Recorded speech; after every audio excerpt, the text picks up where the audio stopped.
100 দিনের বকেয়া টাকা দেবে রাজ্য সরকার ঘোষণা করেছিলেন মুখ্যমন্ত্রী মমতা বন্দ্যোপাধ্যায়। তারপর থেকেই খোলা হয়েছে সহায়তা কেন্দ্র। সেই সহায়তা কেন্দ্রে কিভাবে চলছে ফর্ম ফিল আপ বা সমস্ত কাজ ঠিকঠাকভাবে হচ্ছে কিনা তা খতিয়ে দেখতে সরেজমিনে এসেছেন বিধায়ক জাকির হোসেন সহ অন্যান্য তৃণমূল নেতৃত্ব। বিয়ের ধুতি, পাঞ্জাবি ও শেরওয়ানির সেরা ঠিকানা পাঞ্জাবির রাজা নবাব।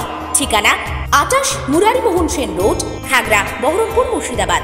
যোগাযোগের নম্বর 9732888000।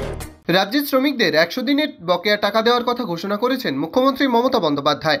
শ্রমিকদের টাকা দিতে প্রশাসনিক মহলের পাশাপাশি দলীয় স্তরের প্রস্তুতি তুঙ্গে তৃণমূলের। বিভিন্ন জায়গায় খোলা হয়েছে সহায়তা কেন্দ্র। রঘুনাথগঞ্জের কানুপুর পঞ্চায়েতেও খোলা হয়েছে সহায়তা কেন্দ্র। এই সহায়তা কেন্দ্রে বকেয়া পারিশ্রমিক পাবার জন্য ফর্ম ফিল আপ করতে ভিড় জমিয়েছেন সাধারণ মানুষ। শুক্রবার সকালে সেই কেন্দ্রে যান বিধায়ক জাকির হোসেন। বিধায়ক জানান, মুখ্যমন্ত্রী 21 তারিখ টাকা দেওয়ার কথা জানিয়েছিলেন, তবে সেই টাকা মিলবে মার্চের প্রথমেই। দেখুন, মাননীয় মুখ্যমন্ত্রী জানতেন যে 21 লক্ষ আছে, কিন্তু এটা 24 থেকে 25 লক্ষ আছে, তার একটু টাইম লাগবে। তাই 1 তারিখ থেকে পাবে, 1 মার্চ থেকে পাবে।